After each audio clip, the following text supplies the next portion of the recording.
A verdade está escondida? Sim, a verdade está oculta. Devemos julgar sempre para o bem? Sim, isso é uma verdade revelada. Bom dia, boa noite. Shavuot Tov, boa semana para todos. Shabbat Shalom Mashiach, não, redenção completa, verdadeira definição para o mundo inteiro, aqui e agora já. A gente está no projeto Likutei Sichot. Esse é o volume 29 de livros de discursos racísticos do Rebbe de Lubavitch.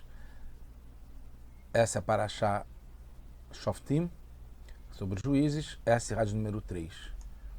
Então, a gente vê nas alachot, nas leis, sobre o Sanhedrin, sobre o tribunal rabínico máximo, sobre como eles deveriam julgar as pessoas. E o Rambam traz, no seu livro Mishnei Torah, que se o tribunal, desde o começo, todos que estavam no tribunal, todos os juízes, julgando pena de morte, um assunto de pena de morte, e desde o começo falaram todos eles que a pessoa era culpada, o réu era culpado, então o réu está absolvido, ele está isento.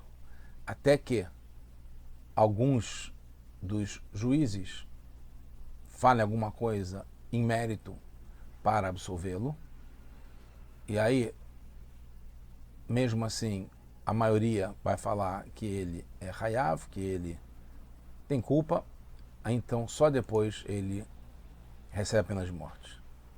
Isso está baseado na Gemara, em Sanhedrin, na página 17, Aleph, fala Rav Kahana, se todo Sanhedrin, todo o tribunal rabínico, o grande, viu que a pessoa era culpada, então ela está isenta. Qual é o sentido disso?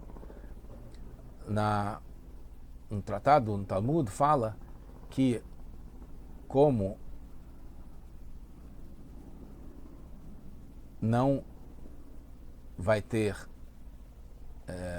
a suspensão por uma noite para poder procurar alguma coisa de mérito para o réu, então depois eles não vão conseguir mais achar nada de bom. Isso que o Rambam diz, que começaram os julgamentos já de pena de morte, e todos falaram que ele era culpado, é diferente da linguagem da Guimará, onde todos os juízes entenderam, viram que era por bem condená-lo. Claramente deve querer explicar o que na Guimará consta, que entenderam, que viram, é que eles começaram o julgamento, já vendo isso. Quer dizer que desde o começo da discussão não tinha nenhum juiz inclinado a absolvê-lo. Entende-se também porque o Rambam não traz a explicação do motivo que tem na Guemará, pois não é o seu estilo, no Mishnei Torah, no livro de Alahá, explicar o motivo.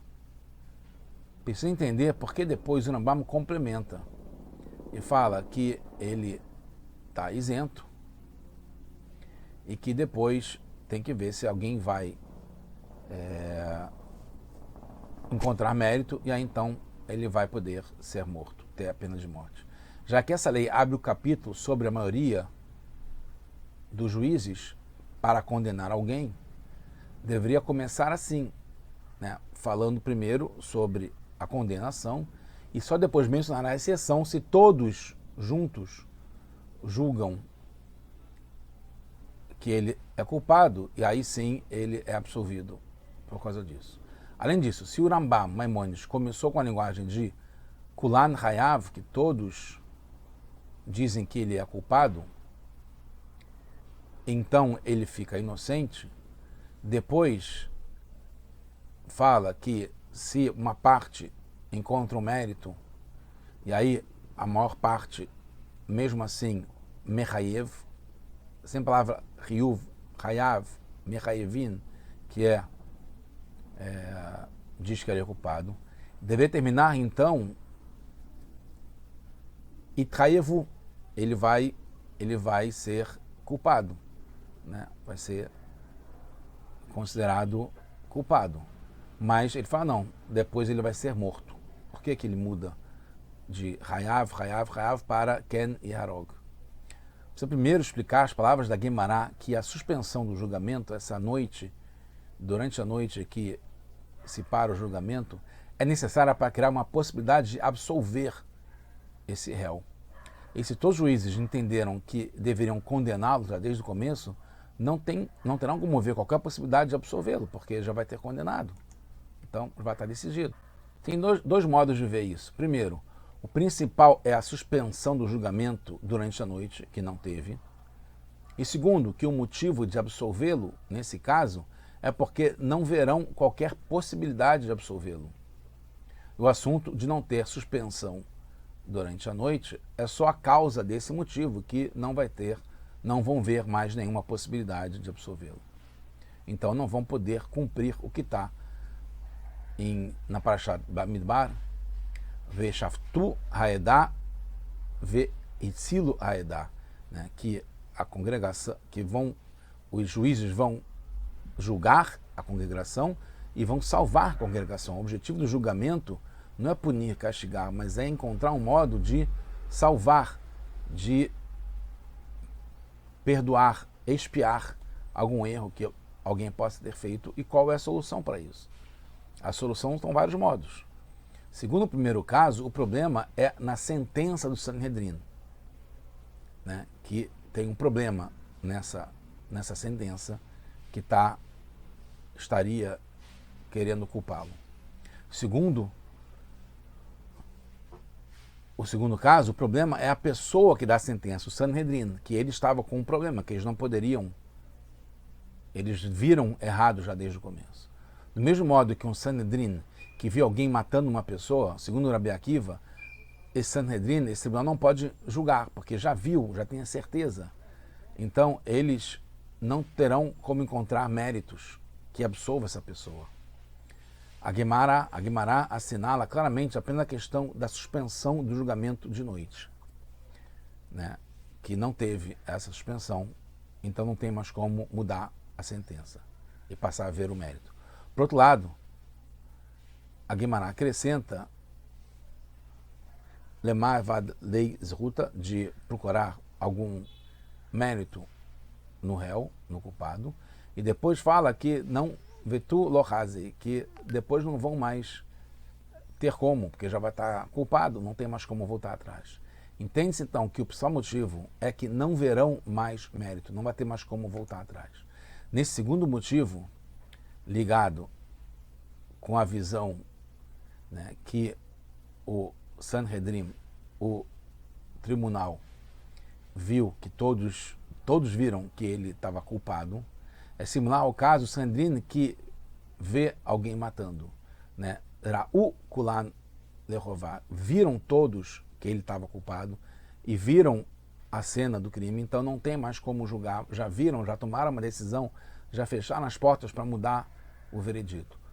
Pelo primeiro modo, na halachá lema'aseh, na lei, na prática, pode acontecer de os juízes acharem um motivo para absolver, então podem voltar a julgar, então consertar o problema na sentença e declará-lo culpado, não pela maioria, porque vai ter consertado isso. No segundo modo, nunca será possível isso, pois se o problema é a visão do próprio Sanhedrin, não tem mais como mudar isso, eles já estão com a visão deturpada desde o começo. Pelas palavras do Rambam, Maimonides, se percebe que ele não concorda com nenhum desses dois modos. Embora o Rambam, Maimonides, não dê motivos para as halachot, para as suas leis, se realmente ele achasse que o problema é a falta de suspensão do julgamento por uma noite, para poder mudar de ideia, então poderia dar esse motivo que tem impacto direto na halachá, né? É uma condição para halachá. Então ele pode dar motivo quando isso impacta na lei. Entende-se que o problema no Sanhedrin também que não tem problema também no Sanhedrin, né, que simplesmente não tem alguns que encontrem mérito nele, né? Por isso o Rambam escreve Harizé patur, então ele está automaticamente isento, né? Como está nas leis do Rambam, que não se demonstra nenhuma ligação entre a decisão do Sanhedrin e a sentença. É automático, é consequente, possibilitando depois a consequência contrária, né? Que é, não tem mais como encontrar nenhum mérito, então ele vai ser morto. Tem comentaristas que dizem que o motivo para essa sentença, que o Sanhedrin, desde o começo, já viu a culpa, é porque essa era a verdade que estava escondida neles, no Sanhedrin. Mas é difícil dizer isso de todo o Sanhedrin em geral, e mais ainda do Sanhedrin Gedolá, do grande tribunal, de 71 juízes em Jerusalém, no Beit HaMikdash, no Shkat Gazit. Pois se fosse de 23 juízes, teria que passar para outro Sanhedrin até poder decidir a pena de morte. E necessário teria que passar até para o grande Sanhedrin, que é o de 71 juízes. E mesmo no Sanhedrin de 23, né, o Rambam começa as leis do Sanhedrin falando que tanto o Sanhedrin pequeno quanto o grande eram Anashim Hamim, pessoas sábias, Nevonim, que sabiam entender uma coisa a partir de outra, Mufagim Bechormah, Hormat Torah, Balei de Amarbe, eram pessoas fora do comum, sábias. Como pode achar que em todos esses sábios não teria uma abordagem justa e correta para encontrar um mérito na pessoa? Especialmente quando, pelas palavras do Rambam, fica claro que não teve nenhuma falha no Sanhedrin ou na sentença deles, mas sim é com relação à pessoa que foi julgada, que não se encontrou nenhum mérito para ele. É sabido que o principal das punições do Beit Din, esse é um ponto fundamental, que só por isso já vale muito, né? Quando o Beit Din, o tribunal rabínico, decreta morte ou chibatadas, etc., é para caparar, é para ter uma expiação, um perdão, um conserto para a alma, para a pessoa que está sendo acusada. Como está depois de Pashaki TC, 25:3, V'nikla achicha le'einecha. Quando punir, lembre que ele é seu irmão. Então, é como se fosse um carinho, uma declaração de amor, uma vontade de querer ajudar, mesmo que seja através de um castigo, de uma punição, de uma multa, porque isso vai fazer com que a pessoa entre no caminho certo e tenha direito ao Olam Haba, ao mundo vindouro. Como está no Rambam, Mishnei Torah, nas Halachot de Teshuvah, né? Entende-se que o objetivo da Teshuvah e das punições, dos castigos, é acaparar, é conseguir se limpar, ficar livre das manchas. E antes de conseguir acaparar, quando tem essa punição, tem que atingir a condição de fazer teshuvah.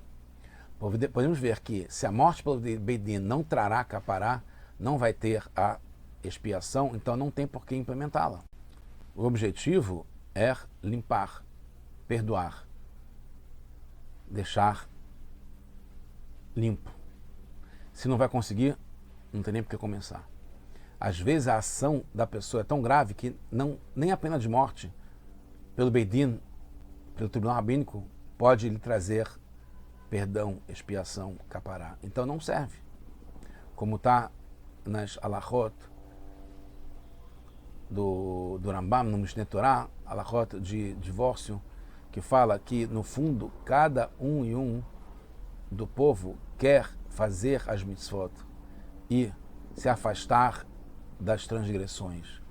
A única coisa é que tem uma inclinação para fazer coisas erradas dentro dele, que ganha força e consegue sobrepujar a vontade dele de fazer o bem. Assim como está também no Sanhedrin, que fala sobre Achan, que mesmo ele, um grande pecador, mesmo que ele pecou, ele continua sendo um judeu. A diferença é se o bom está revelado ou oculto dentro da pessoa. Se a verdade está revelada ou oculta. A verdade é que a pessoa é boa existe, ela é boa. A questão é se está oculto ou está revelado. O bom em cada judeu não é algo adicional à sua essência. Ele é bom na essência, pode estar oculto, não se vê. Entende-se então que qualquer judeu, no mesmo momento que transgride uma proibição, cuja punição seja morte pelo Beit Din, precisa pensar que ele tem algum mérito, pois sua vontade verdadeira, como a gente falou, é uma lei do Rambam.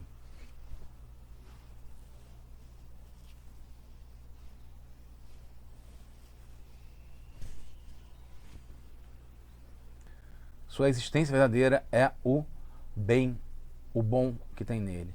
Quando o Sanhedrin, o tribunal rabínico, todo ele, desde o começo, decidem que ele é culpado, é porque nele é tão oculto que mesmo eles, que são tão capazes e inteligentes, não conseguem ver o mérito. Com relação a uma pessoa assim, dizem que ela é isenta de culpa, pois certamente tem o bom dentro dela.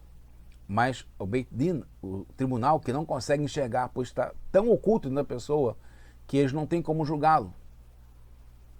Só depois que alguns dentre eles veem algum bom dentro nele, então o castigo pode ter efeito e trazer capará, e trazer perdão, expiação para ele, e ele vai ter direito ao Olam Abá, o mundo vindouro. Terminando, as pessoas, nossa geração, que se encontra em uma situação de dormência, né, nesse exílio longo, escuro, duradouro, difícil, sofrido. Em todo caso, a pessoa pode estar dormindo, mas o coração libi-er, como está no Shir Hashirim. O coração está acordado para Hashem, para a sua Torá, para as suas mitzvot. Ainda mais no mês de Elul, que a gente está e sempre é para Shashoftim no mês de Elul, quando o rei está no campo, o rei dos reis, Hashem, está no campo. Então podemos sair, qualquer um de nós, para vê-lo. E ele mostra, Hashem mostra suas faces bonitas e sorridentes para todos nós. Precisamos influenciar para que cada um queira ir ver o campo, o rei no campo, nessa época.